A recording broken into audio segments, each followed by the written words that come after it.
The maintenance bay of Orbital Station Arcturus hummed with the dull rhythm of recyclers and air filtration units. Eli Grant pushed his cleaning cart through the dimly lit corridors, his weathered hands gripping the handle as he made his nightly rounds.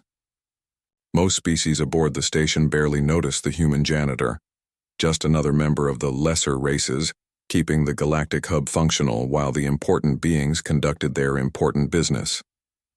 Tonight, however, something was different. Near the waste disposal chute in Section 7 Delta, Eli heard it. A soft, pitiful sound that didn't belong among the mechanical whirs and hisses. He paused, tilting his head.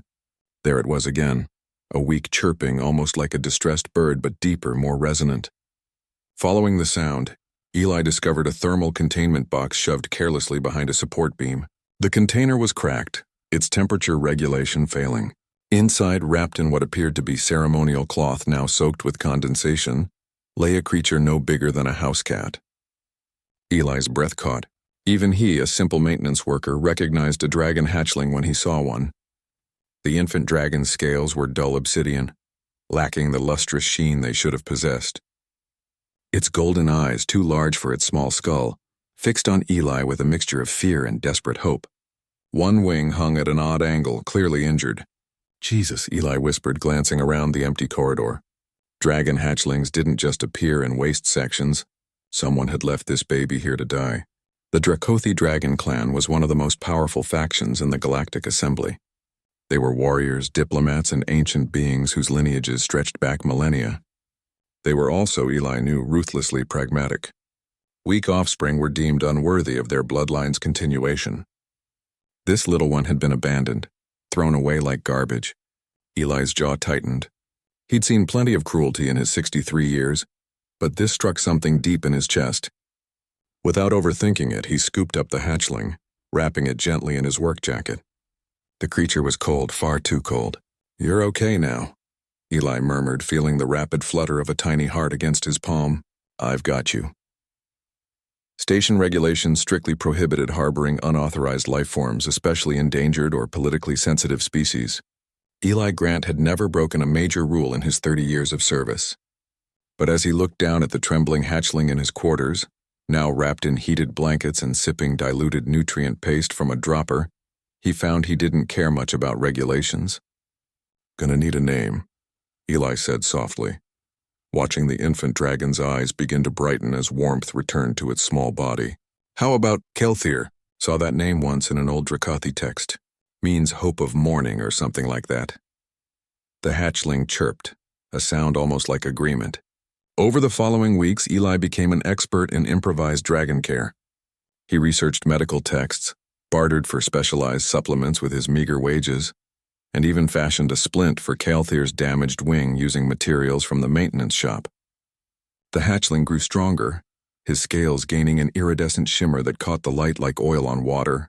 Kelthir was intelligent, frighteningly so. By the second month, he understood basic commands. By the fourth, he was mimicking words. Dragons possessed telepathic abilities that matured with age, but even in infancy, Eli felt the bond forming between them. A wordless understanding that transcended species. "You're gonna be something special," Eli told him one night, watching Kelthir practice flapping his healed wing in the cramped quarters. "Don't care what those pompous clan elders thought. You're perfect just as you are." The peace shattered on a routine Tuesday. Eli was scrubbing down the observation deck when Ambassador Varshek of the Dracothi delegation swept through with his entourage. The massive dragon, 20 feet of crimson scales and barely contained power, paused mid-stride, his nostrils flaring. "Human." Varshek's voice rumbled like distant thunder. "You reek of dragonling scent." Eli's heart hammered. "Don't know what you mean, sir." "Just been cleaning the biolabs." The ambassador's golden eyes narrowed to slits. "Do not lie to me, maintenance creature. No laboratory houses are young." He stepped closer, and Eli fought every instinct to run. "Where is it?" Before Eli could respond, a sound echoed through the deck, a roar, small but defiant. Through the doorway burst Kelthir, now the size of a large dog, his scales rippling with protective fury. The hatchling placed himself between Eli and the ambassador, wings spread despite their still developing size. "You will not harm him." Kelthir's telepathic voice rang clear, His first true words shared beyond just Eli. "This human is my family." Varshek stared, recognition dawning in his ancient eyes. "The defective one. You were left for disposal cycles ago." His gaze shifted to Eli. "And this janitor kept you alive." "He did more than that," Kael'thir growled, smoke curling from his nostrils. "He gave me value when your clan deemed me worthless." The ambassador was silent for a long moment. Then slowly he lowered his massive head, a gesture of acknowledgement among dragons. "We are pragmatic, young one, but we are not unjust. Strength comes in many forms." He looked at Eli. "You human have demonstrated the rarest strength. Compassion without expectation of reward. The Dracothi remember debts. 3 years passed. Eli Grant still worked maintenance on Arcturus Station, though he'd been offered retirement a dozen times. He preferred the simple work, the quiet dignity of keeping things running. But now, when he walked the corridors, station personnel stepped aside.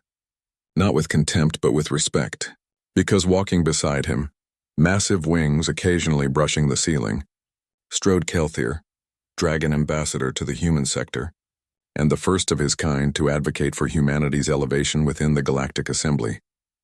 "Ready for the council session?" Eli asked, adjusting his worn maintenance uniform. Kael'thir's mental voice carried warmth and amusement. "Always when you're beside me. After all, they should see that humanity's greatest strength isn't their technology or their numbers. It's their capacity to see worth in what others discard." Eli smiled, reaching up to pat the dragon's massive shoulder. "Just don't go telling everyone I'm some kind of hero. I'm just a janitor who couldn't leave a baby out in the cold."